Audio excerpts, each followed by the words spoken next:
Estimados estudiantes de Química Agrícola, a continuación revisaremos la segunda parte del capítulo 6 del libro denominado Composición química de la estructura de las plantas y el proceso de degradación bioquímica. En esta segunda parte veremos estructuras más grandes, iniciando con los polisacáridos.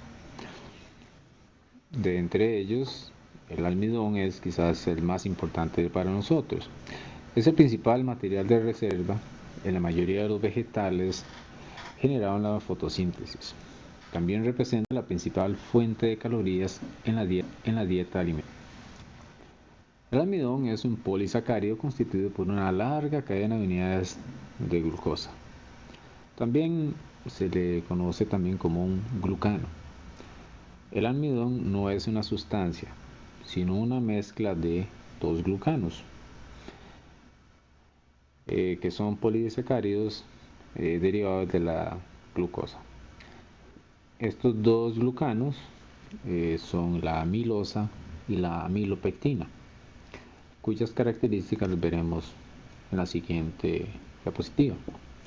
El almidón sirve como reserva energética para las plantas, ya que es rápidamente transformado en glucosa para mantener múltiples procesos metabólicos que requieren energía y carbono.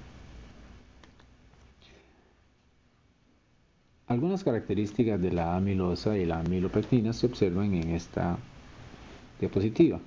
Por ejemplo, en la amilosa se detecta cuando se tiñe una disolución de almidón con un poquito de yodo. Se observa un color morado, interesante. La amilosa es soluble en agua caliente y forma el complejo de color azul cuando entra en contacto con esta disolución acuosa de yodo.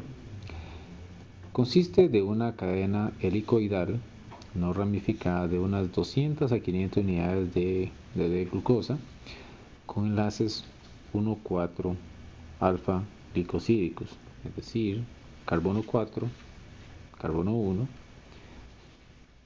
un enlace glicosídico orientado en posición alfa, como se mencionó previamente.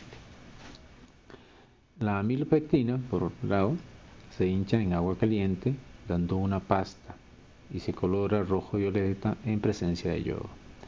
Es también un polisacárido cuyas cadenas principales son monómeros de glucosa unidos por el enlace alfa 1,4 glicosídico, como en la amilosa. Está formada entre 500 y 15.000 unidades de alfa glucosa. Como vemos, es un poquito más grande que la anterior. Acá tenemos una imagen del almidón. En este caso particular de la fracción amilosa del almidón, donde aquí tenemos el enlace glicosídico 1,4 y todos los oxígenos están en posición alfa. Acá tenemos una amilopectina que involucra dos tipos de enlaces, siempre el 1,4, pero adicionalmente aparece el enlace 1,6 que permite entonces formar diferentes cadenas, llamémoslos diferentes pisos de estos polímeros.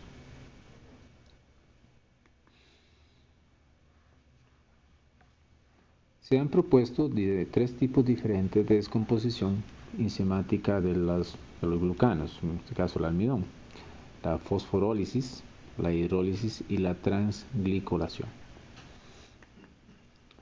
La actividad de descomposición amilolíptica, dominada por la acción de la enzima amilasa, ha encontrado aplicaciones industriales en el área alimenticia y en la producción de combustibles. Por ejemplo, la obtención de almíbares con concentrados en maltosa y glucosa, la generación de pegamentos solubles o dextrinas a partir de la hidrólisis ácida de almidón, la fermentación de las harinas para la producción de panes y galletas, la generación de biocombustibles. Hay algunas dextrinas cíclicas llamadas ciclodextrinas que se utilizan como pegamento soluble en agua o como excipiente en fármacos. Las llamadas dextrinas celulósicas son incluidas como fibras alimenticias también. Acá tenemos una imagen que describe rápidamente el proceso de degradación de una amilopectina. Primero aquí tenemos en la parte superior el polímero. Tenemos enlaces 1,4 y enlaces 1,6. Conforme ocurre la degradación se van rompiendo de este tipo de enlaces. Por ejemplo, acá se rompen enlaces 1,4 y lo que nos quedan son 1,6. Aquí se rompen los 1,6 y los quedan solamente 1,4.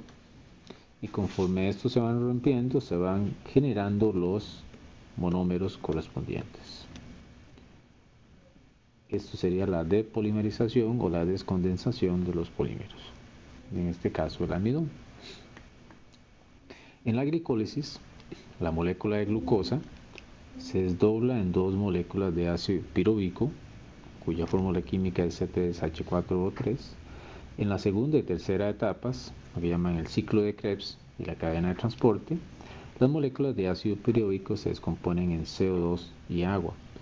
La reacción general viene escrita por la ecuación 6.4, en el cual la glucosa o C6H12O6 se combina con el oxígeno para producir CO2, agua y generar la energía. Si bien la ecuación química es relativamente sencilla, esto involucra un montón de procesos a nivel bioquímico que son mucho más complejos. Pero al final de cuentas, para efectos de nosotros, nos interesa la energía que se obtiene a partir de los carbohidratos. La glicólisis involucra los siguientes eventos. La molécula de glucosa, rica en energía, se desdobla en dos moléculas de ácido piruvico de nivel energético menor. En esta reacción, la glucosa es oxidada y cede electrones y protones a moléculas aceptoras de electrones como el NAD+, que acepta dos electrones y se reduce a NADH. Adicionalmente, producen dos moléculas de ATP para iniciar el proceso de degradación. Las moléculas de ATP son formadas mediante la fosforilación del sustrato, la ADP. Forma ATP mediante adición de fosfato inorgánico, PI, con una ganancia neta de dos moléculas de ATP por unidad de glucosa. Durante la glicólisis se produce piruvato, que luego es convertido a acetil-CoA mediante un complejo enzimático piruvato deshidrogenasa, liberándose una molécula de dióxido de carbono y uniéndose el resto acílico obtenido a la coenzima A por oxidación. La acetilcoenzima A o acetil-CoA entra en el ciclo de Krebs, el cual consiste de manera general en la formación de citrato, una molécula de 6 átomos de carbono, mediante la reacción de acetil-CoA con oxalacetato. A continuación, el citrato experimenta algunas transformaciones químicas hasta llegar a formar otra vez oxalacetato. Tiene ya 4 carbonos. La reducción del número de carbonos a lo largo del ciclo ocurre porque el compuesto pierde dos grupos carboxílicos como dióxido de carbono, respectivamente en el paso 4 y 5. Todos estos pasos son catalizados por enzimas. La cadena de transporte de electrones se desarrolla en la mitocondria.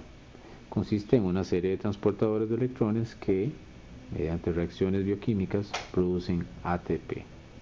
La cadena transportadora de electrones genera un gradiente electroquímico mediante el flujo de electrones entre diversas sustancias de esta cadena, que favorecen en última instancia la translocación de protones o iones hidrógeno. Se desarrollan tres procesos totalmente dependientes: un flujo de electrones desde sustancias individuales, un uso de la energía desprendida de ese flujo de electrones que se utiliza para la translocación de protones en contra del gradiente, por lo que energéticamente estamos hablando de un proceso desfavorable. Un uso de ese gradiente electroquímico para la formación de ATP mediante un proceso favorable desde un punto de vista energético. Otro polímero importante en las estructuras vegetales es la celulosa. Este es el polímero estructural más abundante y básico en los tejidos vegetales fibrosos y leñosos. Es el constituyente principal de la pared celular de las plantas y constituye las lamelas de las paredes celulares. Está considerado por algunos como el polímero más abundante de la biosfera.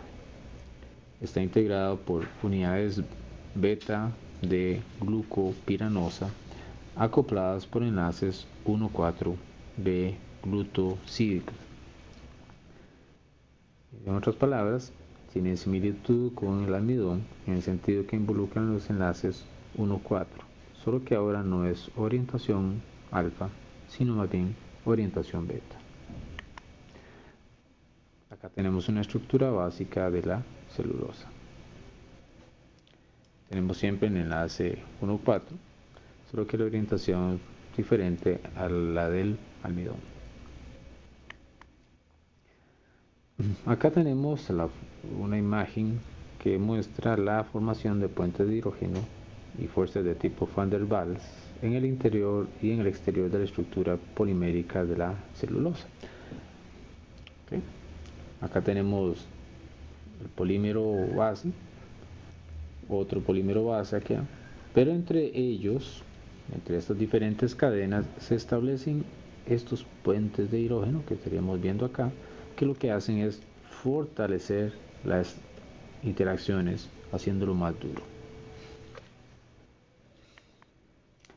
El complejo enzimático específico para hidrolizar a la celulosa es conocido como celulosomas. Los celulosomas son complejos enzimáticos que actúan sinérgicamente para catalizar la hidrólisis de la celulosa. Estos están formados por varios tipos de enzimas celulasas que están soportados en una unidad de estructuración. Los celulosomas se encuentran unidos entre sí formando policelulosomas que se observan como protuberancias en la superficie celular de bacterias celulolíticas. Las enzimas que catalizan la despolimerización de la celulosa son tres: la endo-beta 1,4 glucanasa, que ataca los enlaces beta desde las regiones amorfas de la celulosa, consecuentemente genera oligosacáridos.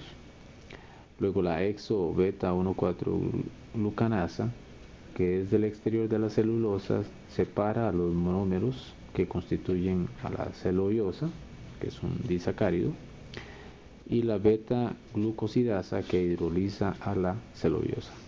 Este conjunto de enzimas son liberadas al suelo luego de que hongos y bacterias las sintetizan.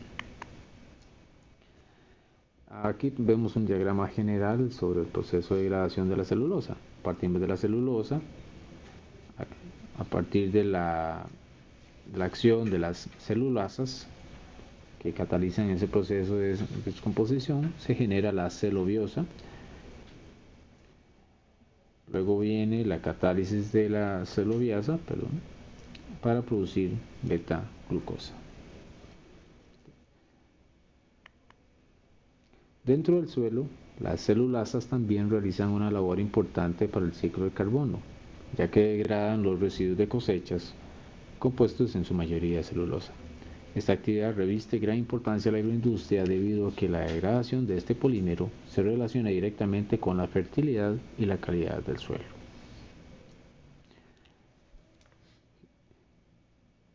La degradación de toda esta materia vegetal se va a incorporar como materia orgánica al suelo. De ahí esa importancia que tenga sobre la fertilidad y la calidad del suelo.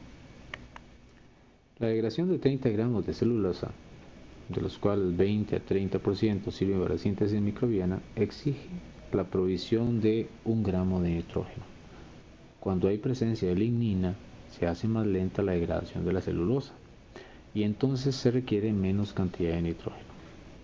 Para los hongos que hidrolizan a la lignina y a la celulosa, la relación carbono y nitrógeno, o CN, debe ser mayor a 300. Los nitratos favorecen la actividad de las bacterias, mientras que el amonio y los aminoácidos son mejor utilizados por las mixobacterias y los hongos.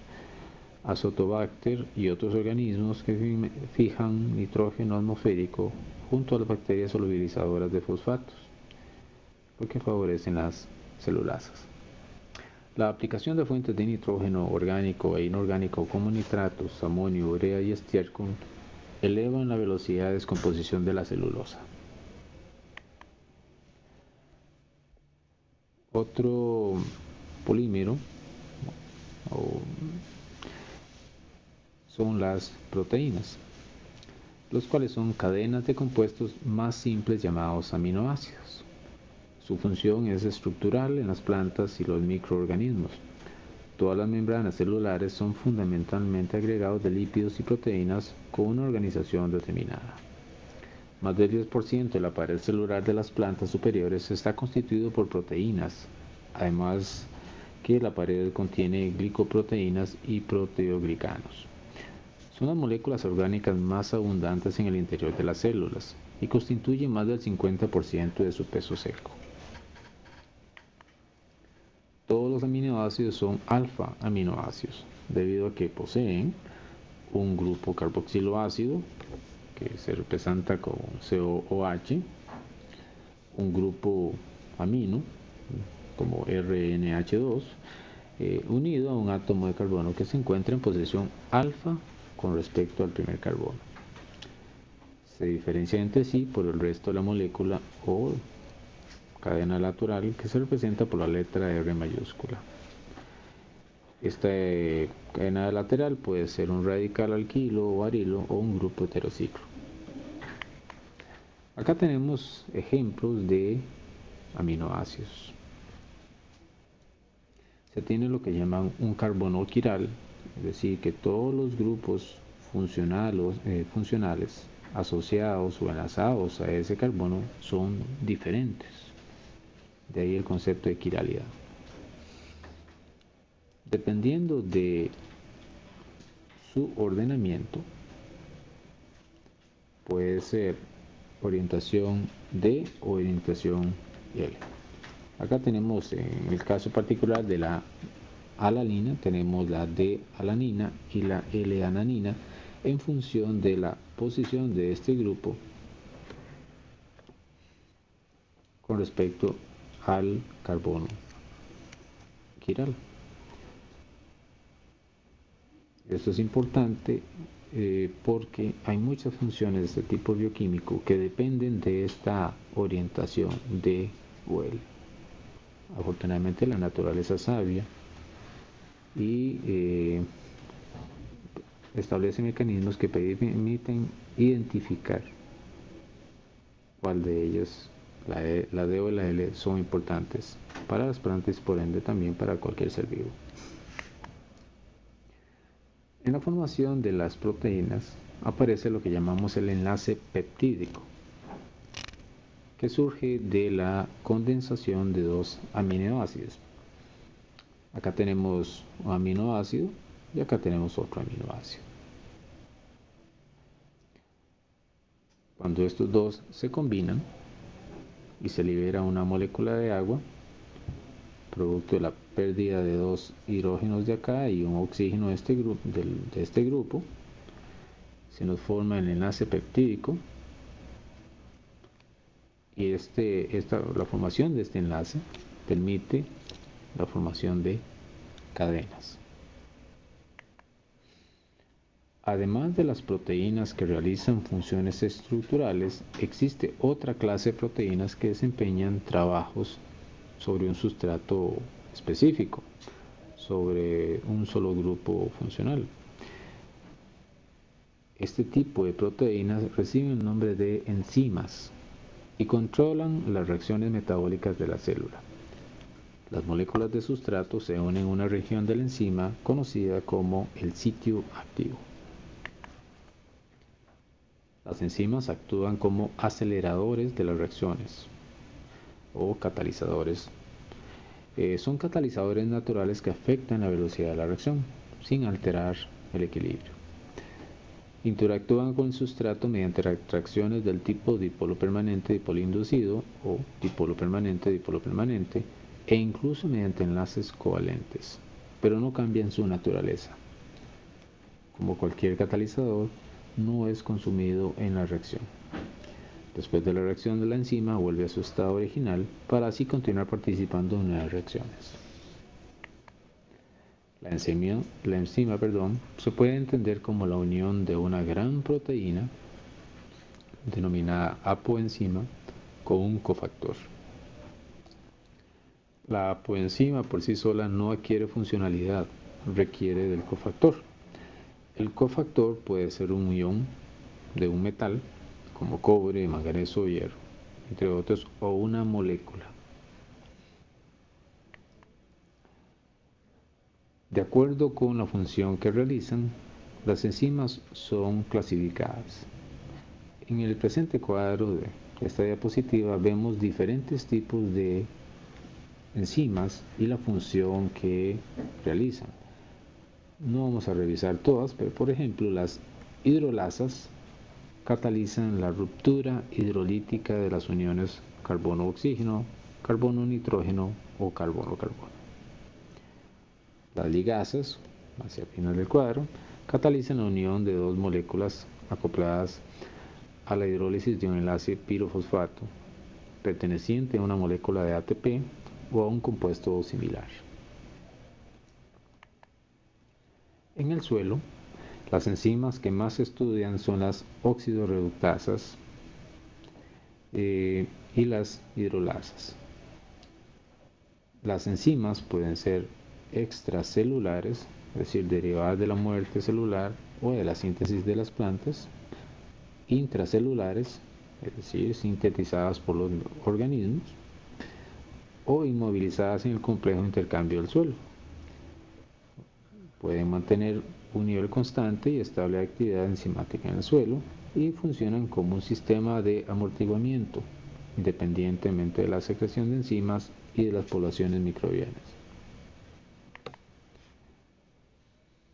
Otro tipo de polímeros son los levanos.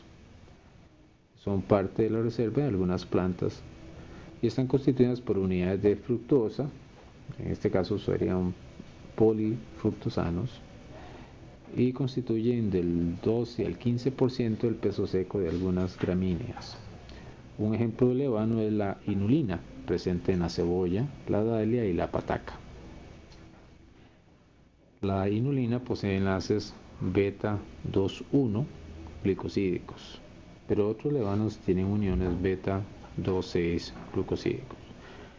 A diferencia de las anteriores, aquí no participa el carbono 1 ni el carbono 4, como podemos ver. La inulinasa produce unidades de lulosa o fructosa. También existen las hemicelulosas o los silanos, que forman parte del soporte de las plantas o del complejo de almacenamiento. Son heteropolisacáridos, es decir, polímeros compuestos por más de un tipo de monosacárido, al igual que la celulosa, cuando su rapidez de descomposición depende de la disponibilidad de nitrógeno. Las hemicelulosas de plantas maduras son degradadas con menor velocidad en comparación con tejidos jóvenes. Los silanos son cadenas de 30 a 100 unidades de beta-D-silopiranosa con enlaces 1,4-glicosídicos. Son cadenas lineales y constituyen el principal componente de la hemicelulosa. En comparación con la celulosa, el silano se degrada más rápido. La silanasa actúa sobre el silano y produce silosa, silobiosa y oligómeros de 2 a 6 unidades de monosacáridos. Otro polímero importante a nivel de las plantas es la lignina, el cual es un polímero fenólico de mayor complejidad comparado con el almidón, la celulosa y la hemicelulosa. Se forma siguiendo una combinación casi aleatoria de derivados del fenilpropano, primordialmente alcohol colinferílico.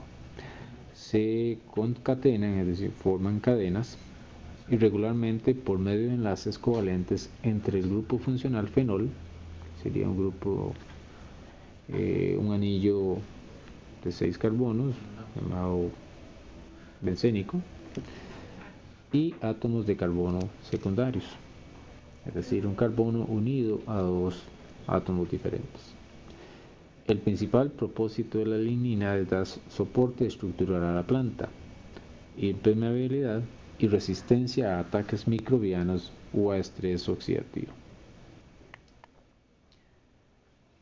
Acá tenemos algunos monolignoles de la lignina, principales alcoholes que forman a la lignina. Okay, tenemos por ejemplo el fenilpropano que tenemos por acá, y mediante oxidación ya tenemos el grupo OH por acá, o el alcohol coniferílico, también OH. Esto sería ya lo que llaman el grupo fenol, y ahí sucesivamente aquí también tenemos el grupo fenol y los diferentes sustituyentes que dan origen a estos otros alcoholes, componentes de la lignina. La degradación de la lignina está controlada principalmente por hongos, que llaman pudrición blanda, y ocurre en presencia de oxígeno y glucosa. Estos microorganismos excretan enzimas peroxidasas que catalizan la ruptura oxidativa de los enlaces beta o 4 beta y los enlaces carbono-carbono de la lignina. Bajos contenidos de nitrógeno estimulan la formación de las peroxidasas. De hecho, la descomposición de la lignina parece tener como principal objetivo el acceso a los componentes nitrogenados de la madera Carrillo. Luego, las fenoxidasas continúan el proceso de degradación sobre los componentes fenólicos de bajo peso molecular. También, la enzima lacasa cataliza la oxidación de los fenoles de la lignina y otros sustratos ricos en electrones como las amidas de compuestos aromáticos. Se han identificado al menos 10 tipos de enzimas lignina peroxidasa representadas por LIP. Un dato curioso es que estas enzimas se componen en promedio de hasta 370 aminoácidos. Esta enzima cataliza el rompimiento de los enlaces laterales del propilo en la lignina. ¿Okay? Aquí tenemos una imagen de la estructura propuesta de la lignina. Vemos que es más compleja que la que se observaron con los el almidón, la celulosa, la hemicelulosa. Hay más uniones entre diferentes cadenas, no a través de puentes de hidrógeno, sino enlaces covalentes. Lo anterior hace que la estructura sea más compleja y por ende más dura que los casos anteriores.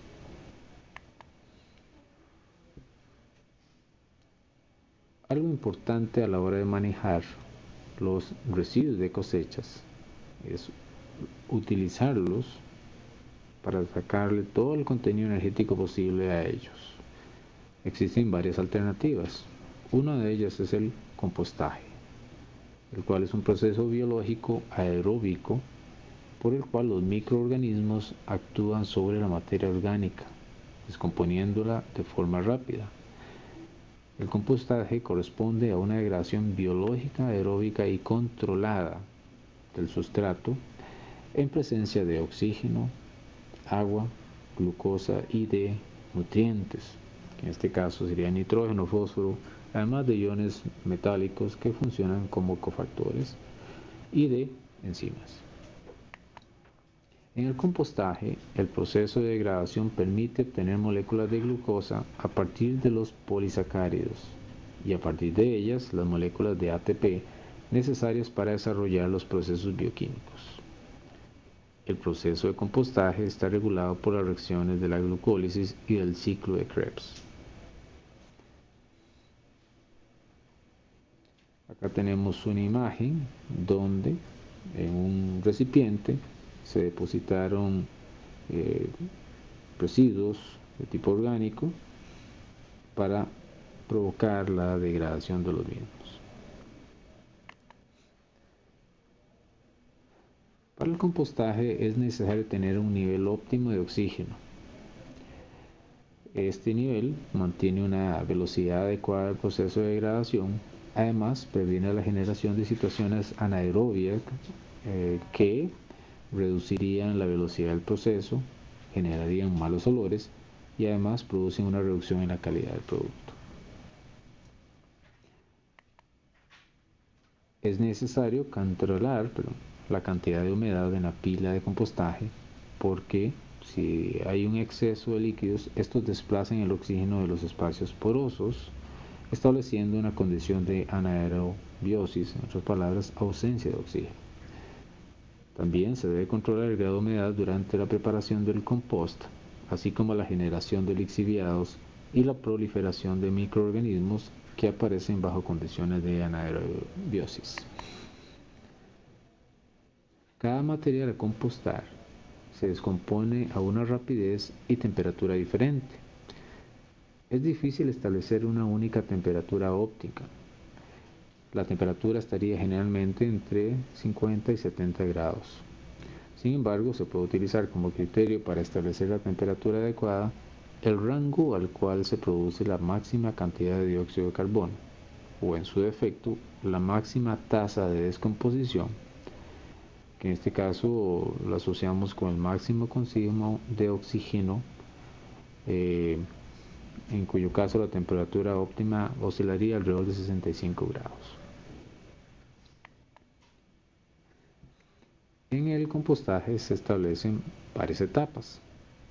En la primera etapa, al iniciar el calentamiento de la pila, los microorganismos utilizan como sustrato los compuestos más fácilmente degradables: azúcares, almidones, grasas. En una segunda etapa se da el enfriamiento de la pila y en este momento los sustratos son colonizados por hongos que degradan las hemicelulosas, celulosas y las ligninas, produciendo azúcares empleados por otros organismos. En esta fase hay una gran restricción de nutrientes. Hay una tercera fase en la cual el material puede ser colonizado por animales de mayor tamaño, tales como gusanos, para la generación del vermicompost. El pH del medio se debe mantener en el rango de 6 a 8 para asegurar que se realicen todas las funciones metabólicas. El pH es un factor que influye sobre la actividad microbiana.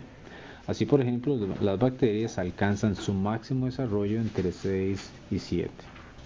En tanto, los hongos lo hacen en un pH ubicado entre 5 y 6. Los parámetros recomendados para iniciar el proceso de compostaje se enumeran a continuación.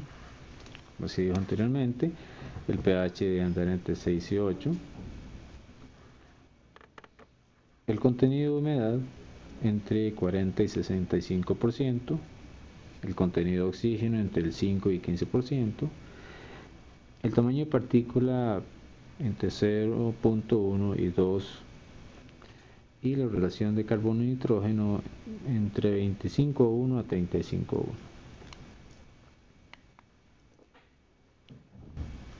Otro proceso de degradación de materia orgánica es la metanogénesis.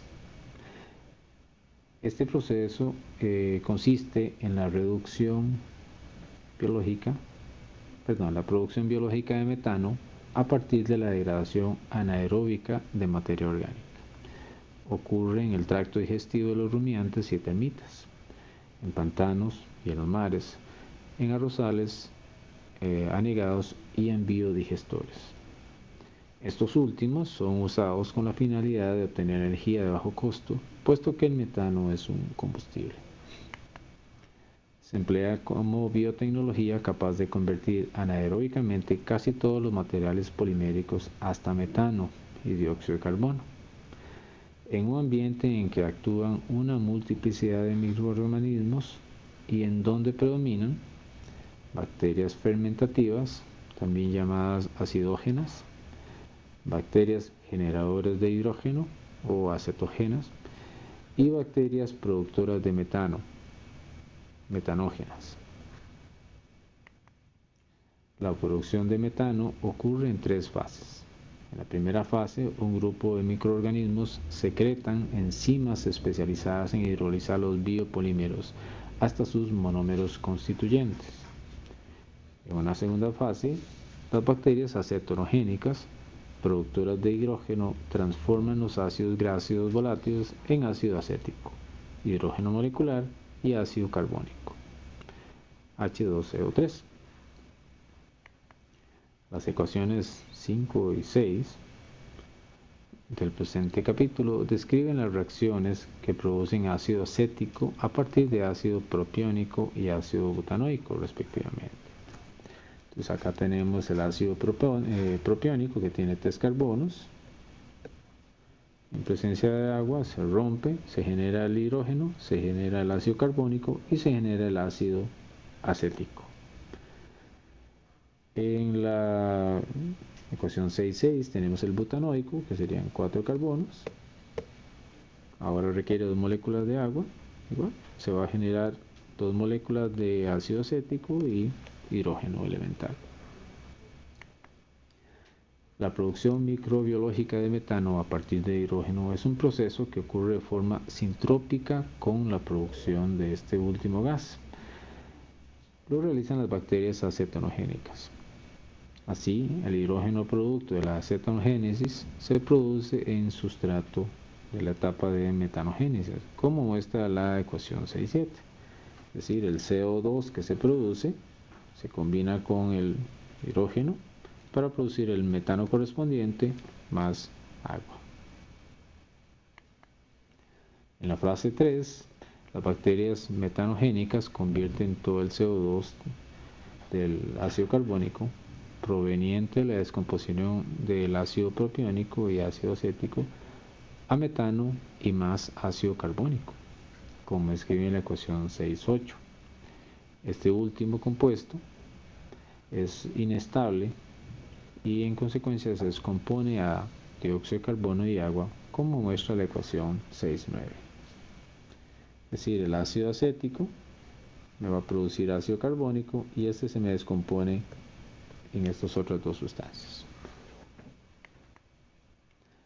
La glicólisis y el proceso de fermentación son similares hasta la formación del piruvato.